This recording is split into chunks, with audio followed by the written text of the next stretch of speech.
ओ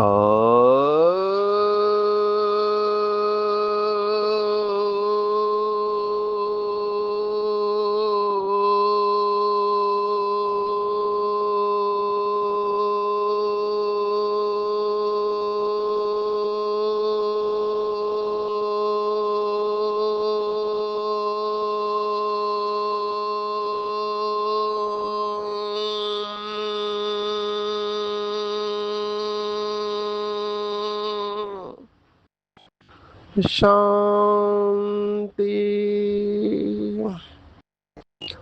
आज 12 अगस्त 2025 भारत में मंगलवार है। Today is 12th August 2025 and it's Tuesday in Bharat.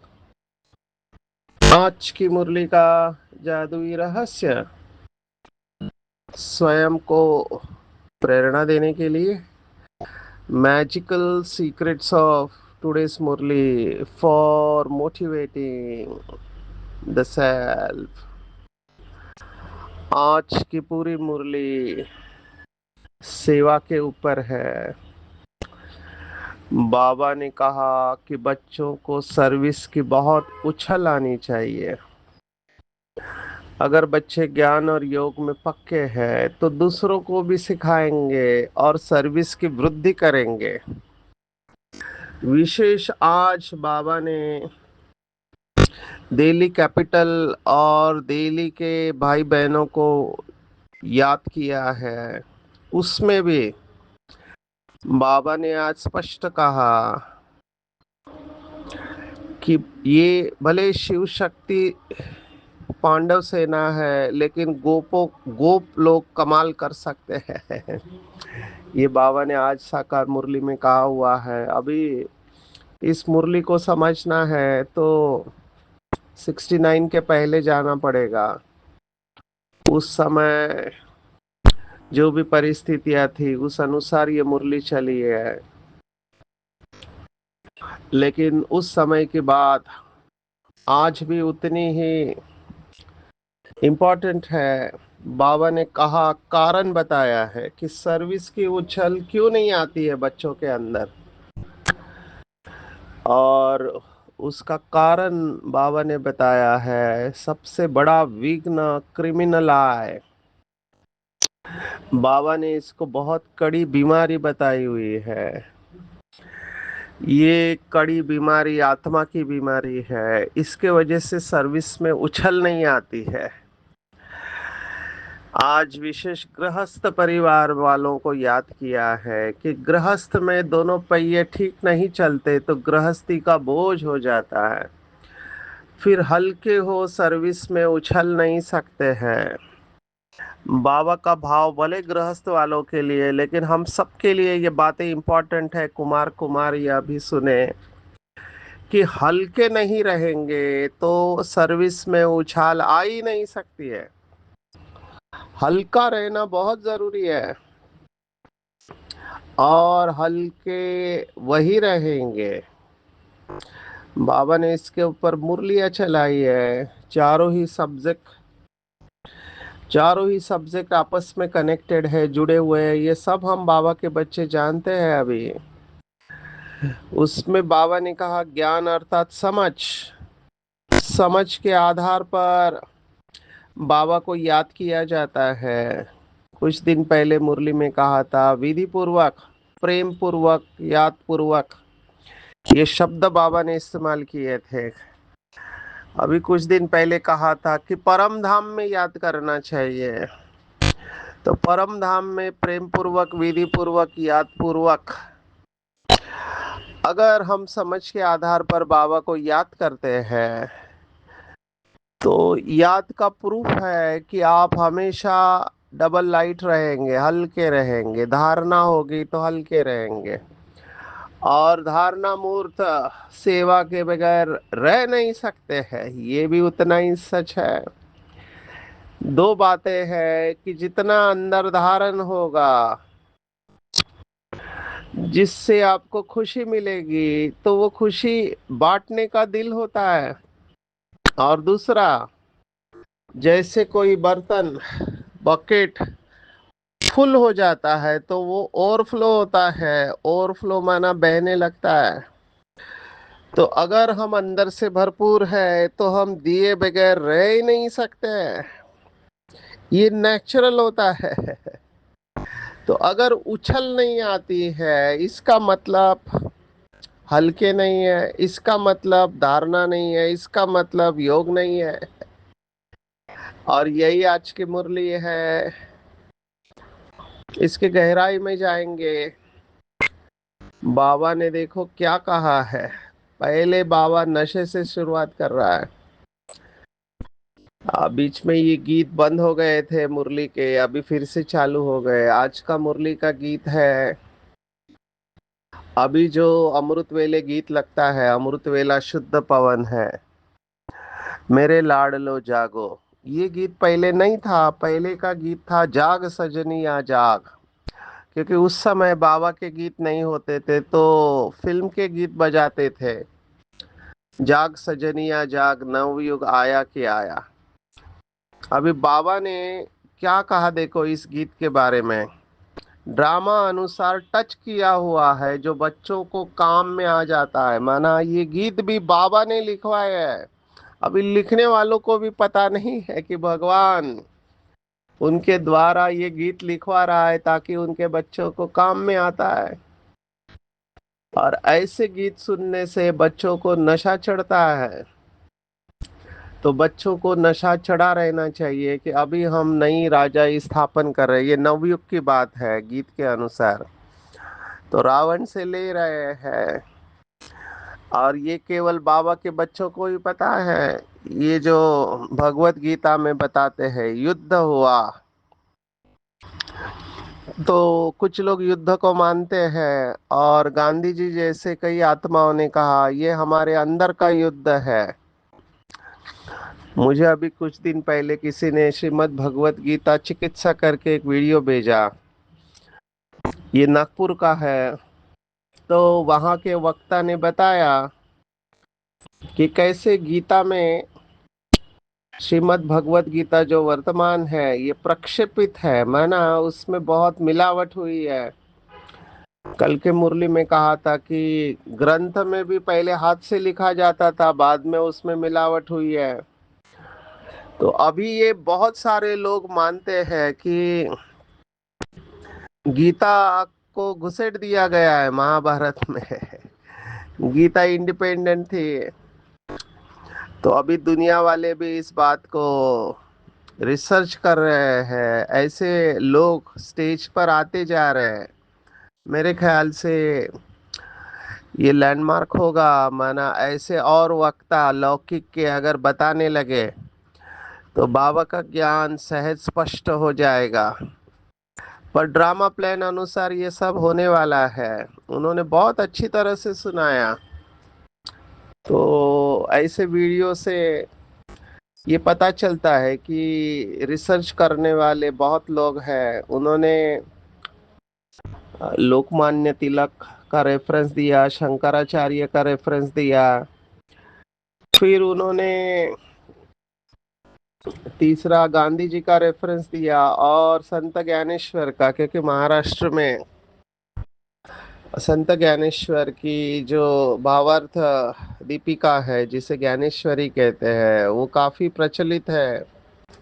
उसके ऊपर लोग पीएचडी करते हैं। तो उन्होंने ये बताया कि 250 प्रकार की टीका है, 250 भगवत गीता के ऊपर। तो उसमें यथार्थ क्या है, क्योंकि हर एक ने अपने बुद्धि के अनुसार अर्थ निकाला है। जैसे शंकराचार्य अपने विचार को कहना है। अभी श्रीमद् भगवत गीता बहुत प्रसिद्ध थी तो वो खुद किताब लिख सकते थे, लेकिन फिर उसे कोई पढ़ेगा नहीं। तो श्रीमद् भगवत गीता को बेस बनाकर उन्होंने अपनी सन्यास की थ्योरी को प्रतिपादित किया, मन लोगों के आगे रखा कि ब्रह्म ही सत्य है, बाकी सब मिथ्या है, छोड़ो चलो जंगल में। उसके बाद संत ज्ञानेश्वर ने देखा कि उस समय श्रीमद् भगवत गीता संस्कृत में थी, और जो वर्ण संप्रदाय थे तो ब्राह्मण युद्ध में नहीं जाते थे। और 13वीं सेंचुरी में उस समय भारत के ऊपर अलाउद्दीन खिलजी का राज्य था दिल्ली में, और वो महाराष्ट्र तक पहुंच चुके थे। तो उन्होंने देखा क्षत्रिय बहुत कम है, तो जब तक बहुजन को हम इसमें लेंगे नहीं तो हम फाइट नहीं कर सकते हैं। तो उन्होंने प्रपोज किया चित विलास। ये परमात्मा का चित विलास है। बहुत सुंदर वर्णन है। भानु और प्रभा, भानु सूर्य को कहते हैं, तो दुनिया अलग नहीं है परमात्मा से, ये उन्होंने प्रतिपादित किया। लीला जो शब्द है उसके आधार से उन्होंने ये कहा। बहुत सुंदर वर्णन है चिदविलास का। फिर तीसरे आए बाल गंगाधर तिलक, है ना। 1900 साल में जब उनको जेल में रखा था 5-6 साल, तो जेल में रहते हुए उन्होंने भगवत गीता के ऊपर रिसर्च का बुक लिखा। और उन्होंने देखा कि भारत को अगर स्वतंत्र करना है तो कर्मयोग के ऊपर जोर देना पड़ेगा। तो उन्होंने भगवत गीता का अर्थ निकाला। निष्काम कर्मयोग के लिए भगवत गीता परमात्मा ने सुनाई है। तो जो शंकराचार्य ने बताया उसकी बात को ज्ञानेश्वर ने काटा है, ज्ञानेश्वर की बात को श्री बाल गंगाधर तिलक ने काटा है। और फिर महात्मा गांधी जी ने अपने भगवत गीता में लिखा है कि पूरी भगवत गीता अहिंसा सिखाती है, क्योंकि वो अहिंसा को मानते थे। तो अहिंसा सिखाती है भगवत गीता, ये उन्होंने कहा। तो इस तरह से अलग अलग टीका होके गई है। बाबा ने आज जो मुरली में कहा, तुम बच्चों की लड़ाई है माया से, जिसका सिवाय तुम ब्राह्मणों के और कोई को पता नहीं है। तो हमारा ये युद्ध डेफिनेटली है, लेकिन युद्ध किसके साथ है? ये कौरव पांडवों का युद्ध नहीं है। हमारा युद्ध जो है वो माया के साथ युद्ध है। माना विकारों को हम जीत रहे हैं, तो ये हमारा युद्ध है। तो हमारे सिवाय और कोई को ये पता नहीं कि भगवान शिव बाबा हमें माया के ऊपर विजय दिला रहा है। बाबा ने आज कहा इसको वास्तव में लड़ाई भी नहीं कहेंगे, ड्रामा अनुसार। देखो भगवान की ये बातें बहुत इंपॉर्टेंट है। इसको लड़ाई भी नहीं कहेंगे, ड्रामा अनुसार तुम जो सतो प्रधान से तमो प्रधान बने हो, सो फिर सतो प्रधान बनना है। ये कल का श्लोक फिर से आया। तुम अपने जन्मों को नहीं जानते थे, अभी बाप ने समझाया है। और जो भी धर्म है उनको ये नॉलेज मिलने की है नहीं। तो बाबा बहुत क्लियर और कंसिस्टेंट है। बाबा एकदम स्पष्ट रूप में कह रहा है कि ये योग का शास्त्र है, ना कि युद्ध का शास्त्र। और योग से ही हम माया के ऊपर विजय प्राप्त कर सकते हैं, बाकी लोगों को संभव नहीं है। तो ये हमें चिंतन करना चाहिए कि बाबा क्यों कहता है कि ये लड़ाई नहीं है। एक तरफ बाबा कहता है तुम्हारी माया के साथ लड़ाई है।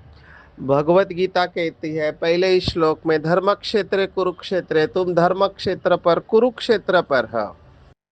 तो कर्म क्षेत्र पर है, और पल पल माया के साथ हमारा वास्ता है। बाबा कह रहे हैं लड़ाई है ही नहीं, क्योंकि हम कल्प पहले भी सतो प्रधान बने थे, अभी फिर से हम सतो प्रधान बन रहे हैं। तो इसके ऊपर चिंतन करना चाहिए। संडे की मुरली में भी आया था। ये मर्ज और इमर्ज का जो खेल है, स्मृति के आधार पर पूरा खेल है। जितना हम स्मृति को पक्का करेंगे उतना समर्थी आ जाएगी और हमारे लिए जीतना इजी हो जाएगा। देखो आज बाबा ने फिर से भगवत गीता के कई सारे शब्द और श्लोक लिए हैं। पहला तो हमने देखा कि अपने जन्मों को नहीं जानते।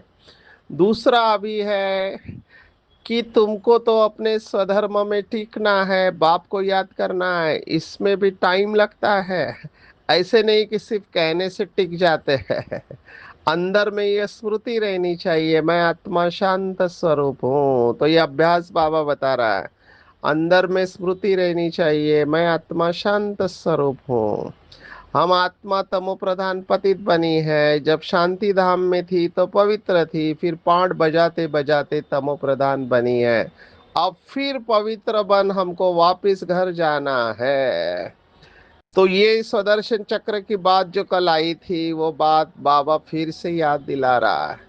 तो ये स्वधर्म शब्द भगवत गीता का है। स्वधर्म निधनम श्रेय परधर्मो भयावह, ये श्लोक हमने कई बार देखा है कि स्वधर्म में मरना अच्छा है परधर्म को कॉपी करने के बजाय। तो परधर्म माना ये क्रिश्चियन इस्लाम ये धर्म नहीं है। परधर्म माना बॉडी कॉन्शियसनेस परधर्म है, देह अभिमान परधर्म है, और शांति स्वधर्म है। अभी हम स्पिरिचुअलिटी के ऊपर बोलते हैं, आध्यात्मिकता। तो आध्यात्मिकता की व्याख्या हम यही बताते हैं कि आध्यात्मिकता माना हम सब ओरिजिनली शांत स्वरूप है। हम सबको शांति चाहिए, प्यार चाहिए, खुशी चाहिए। यही आध्यात्मिकता है। भले हमारी मान्यता अलग अलग है, माना सभी धर्म उनकी प्रार्थना की पद्धतियां अलग है। कोई हाथ जोड़ के ऊपर वाले को याद करता है, कोई हाथ खोल के याद करता है, कोई खड़ा रह के, तो कोई घुटने पे। तो हर एक का पद्धति भले अलग है, लेकिन हम सबको चाहिए क्या? हम सबको चाहिए खुशी, प्यार और शांति। तो ये खुशी, प्यार और शांति के जो रिसोर्सेस हमारे अंदर है, इसको यूज करना ही आध्यात्मिकता है। ये बहुत सिंपल और एप्लीकेबल व्याख्या है, और सभी इस बात को स्वीकार करते हैं। इवन बाबा ने एक मुरली में कहा था कि लास्ट में सभी आत्माएं केवल इस स्मृति को लेकर जाए कि हम एक परम पिता की संतान आत्मा है और आपस में भाई भाई है। बस ये स्मृति लेकर हम चले जाएंगे। तो ये आत्मा के ऊपर हमको बहुत अच्छी तरह से सुनाना है। और मेरे ख्याल से अभी स्लोली लोग एक्सेप्ट करने लगे हैं, जो पहले रिजेक्ट करते थे। क्योंकि बहुत सारा डेटा अभी आ रहा है, रिबर्थ स्टडी है या hypnotic regression, out of body experience, ऐसे बहुत डायरेक्ट और इनडायरेक्ट प्रूफ अभी आते जा रही है। तो लोगों का एक्सेप्टेंस, जो साइंटिस्ट लोग हैं उनका एक्सेप्टेंस बढ़ते जा रहा है। भारत में तो कठिन नहीं होना चाहिए, लेकिन यथार्थ रूप में आत्मा के ज्ञान को नहीं जानते हैं। यथार्थ रूप में वो गड़बड़ कर देते हैं कि आत्मा और परमात्मा। क्योंकि एक ने कहा आत्मा सो परमात्मा, तो सभी ने उसको मान लिया। फिर एक ने कहा सर्वव्यापी है, तो सभी उसको घटाकाश और पटाकाश थ्योरी में अटक गए। कहते हैं सर्वव्यापी है, तुम्हारे में भी है, मेरे में भी है, और हम ही भगवान है, शिवोहम शिवोहम कहते रहते हैं। तो कहीं ना कहीं कुछ ना कुछ गड़बड़ हुआ है समझने में, और शायद हमारे समझाने में भी।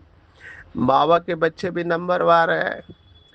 देखो आज बाबा ने क्या कहा, दो शब्द, ज्ञानवान और भक्तिवान। बाबा की वोकेबलरी आपको समझना पड़ेगा। जैसे आज सत्यानाश, और बाबा ने कहा सत्या को ऊंचा उठाना है। तो सत्य को ऊंचा उठाना है और सत्य का नाश, ये शब्द बाबा ने आज इस्तेमाल करते हैं। पहले आते हैं ज्ञानवान के ऊपर। तो बाबा ने कहा और कोई को ज्ञानवान कह नहीं सकते, जब वो ज्ञान दे तब तुम ज्ञानवान बनो। अभी सब है भक्तिवान, तुम भी थे, अभी फिर ज्ञानवान बनते जा रहे हो नंबरवार पुरुषार्थ अनुसार। ज्ञान कोई में है, कोई में नहीं है। देखो दादी अभी शुरुआत में भक्ति के संस्कार लेकर आई थी। बाबा ने स्पष्ट ज्ञान शुरुआत में नहीं सुनाया, धीरे धीरे बाबा ज्ञान सुनाते गया कि परमात्मा कैसे बिंदु स्वरूप है। अगर शुरुआत में बोलता तो एक्सेप्ट करना मुश्किल होता। आज भी मुझे ऐसे बाबा के बच्चे मिलते हैं, वो कहते हैं कि एक बिंदी सर्वशक्तिवान कैसे हो सकती है। एक्सेप्ट करना, क्योंकि सुना हुआ रहता है, पढ़ा हुआ रहता है। तो एक बिंदी सर्वशक्तिवान कैसे हो सकती है, एक्सेप्ट करना कठिन जाता है। तो निश्चय की बात है।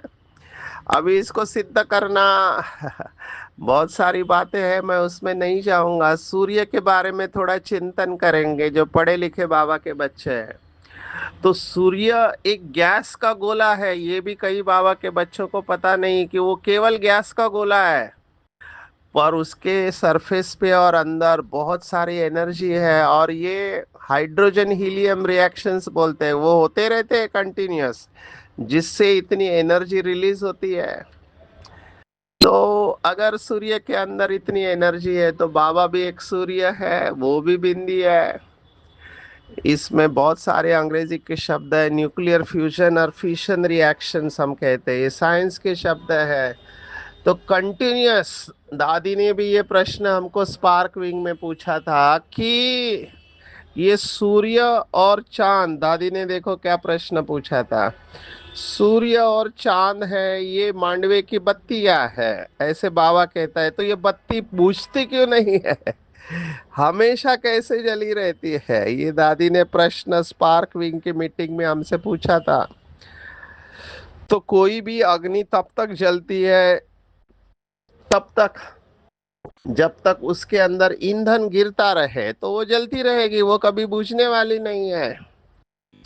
तो सूर्य के अंदर ऐसी एक मैकेनिज्म है, ऐसी एक प्रक्रिया है, हाइड्रोजन हीलियम, ये कंटिन्यूअस चलता रहता है, नॉन स्टॉप है। तो अगर ड्रामा का कोई अंत नहीं है, इसका मतलब सूर्य कभी खत्म नहीं होने वाला है, ना चांद खत्म होने वाला है।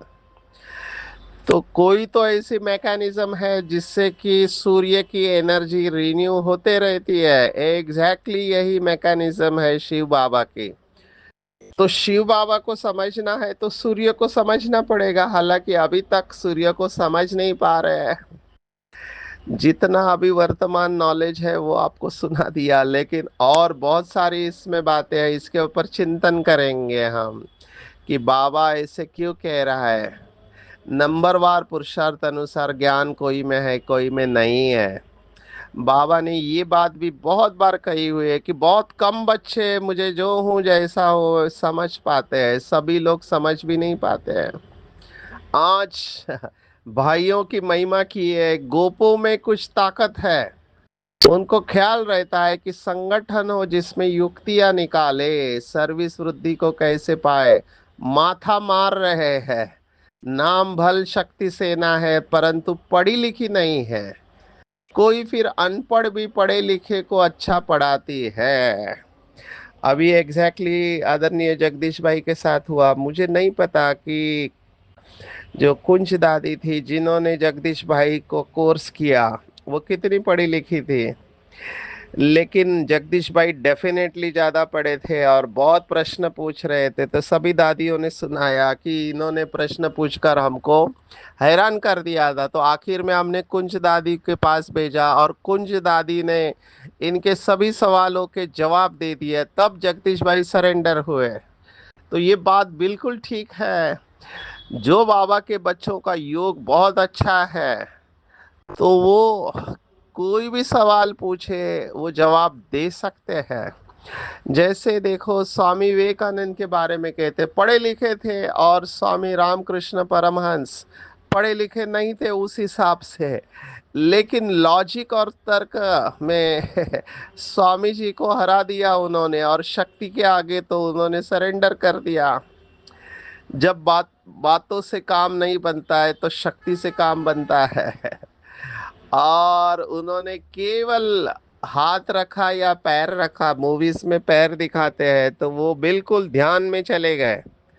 ये उनकी पावर थी कि उनके पास इतनी शक्ति थी कि उन्होंने अपनी शक्ति या स्वामी विवेकानंद को ट्रांसफर कर दी, तब वो सरेंडर हो गए, तब तक नहीं हो रहे थे। कुछ ऐसा ही ब्रह्मा कुमारी इसमें भी हुआ है, शक्तियों का ट्रांसफर ब्रह्मा बाबा के द्वारा बड़ी दादी को हुआ है। इसे शक्तिपात कहते हैं। बड़ी दादी के हाथ में लास्ट में बाबा ने अपना हाथ दिया, एक प्रकार से पावर ऑफ अटॉर्नी की तरह है, पावर ट्रांसफर है, हाथ में हाथ देना। हमको हिप्नोटिज्म में ये सिखाया गया था कि किसी के हाथ में हाथ नहीं देना चाहिए if you are meeting a hypnotherapist, क्योंकि वो आपकी शक्तियों को खींच लेगा। इसमें टेक्निक है। ये जो शेक हैंड करते हैं लौकिक में, उसके पीछे बहुत सारे कायदे हैं और नियम है, इनको ध्यान में रखना चाहिए। आउट ऑफ सब्जेक्ट हो जाएगा, इसलिए मैं यहाँ पे रुकता हूँ। आगे चलते हैं। बाबा ने कहा उछल नहीं आती है बच्चों को, क्योंकि क्रिमिनल आय है, दोनों पहिए एक साथ नहीं चलते हैं। तो क्रिमिनल आई के ऊपर हमको विशेष ध्यान देना चाहिए। क्रिमिनल आई माना शरीर को देखना। आज देखो बाबा ने क्या कहा, भाइयों की कमजोरी भी बताई है तो माताओं की भी बताई है। भाइयों के बारे में क्या कहा बाबा ने? कहा बंधन की आफत है माताओं पर, मेल्स पर कोई बंधन नहीं है। माताओं को अबला कहा जाता है, पुरुष बलवान होते हैं। पुरुष शादी करते हैं तो उनको बल दिया जाता है, तुम ही गुरु ईश्वर सब कुछ हो। स्त्री तो जैसे पूछ है पिछाड़ी में लटकने वाली, तो सचमुच पूछ होकर ही लटक पड़ती है। पति में मोह, बच्चों में मोह, पुरुषों को इतना मोह नहीं रहता है। उनकी तो एक जुत्ती गई तो दूसरी तीसरी ले लेते, आदत पड़ गई है। तो दोनों को बाबा ने इशारा दिया है। दोनों को इशारा दिया है, दोनों को समझना चाहिए। न पुरुषों को अपने बल का अहंकार आना चाहिए। साइकोलॉजी में मेल ईगो करके कंसेप्ट है, मेल ईगो। क्योंकि पहले देखो माताओं को घर से बाहर निकलना की सुविधा नहीं थी, तो पुरुष पैसे कमाते थे तो घर को चलाते थे, उनके पास पावर होती थी। अभी तो माताएं भी कमाने लगी है। दोनों में से हमको ये लेना चाहिए कि हमको अपने बंधन को काटना है। माताओं की कमजोरी मोह है और पुरुषों का अहंकार, अभिमान, काम और क्रोध। वैसे तो दोनों में विकार होते हैं, लेकिन इसके ऊपर अटेंशन देना है, सत्यानाश नहीं करनी है। देह अभिमान से ही सत्या की नाश होती है। भल सेंटर संभालते, देखो बाबा ने क्या कहा, सेंटर संभालते परंतु नशा नहीं है, क्योंकि देह अभिमान है। भगवान है, टीचर है तो स्पष्ट बोलता है। भूल जाते हैं कि हम किस बाप के बच्चे हैं। जितना देही अभिमानी होंगे उतना बल होगा। तो विहंग मार की सेवा करनी है। ये दो शब्द है संस्कृत के, विहंग और पिपलिका। पिपलिका माना चींटी, चींटी कितना धीरे चलती है, और विहंग माना पंछी, उड़ के सीधा पीक वृक्ष के ऊपर जाकर बैठ जाता है। तो ये सेवा तभी कर पाएंगे जब बाबा ने कहा तुम्हारे अंदर याद की यात्रा का जौहर होगा। आज देखो सिख धर्म को भी याद किया है, वो तो हिंसक लड़ाई थी। तलवार का कितना मान रखते हैं सिख में।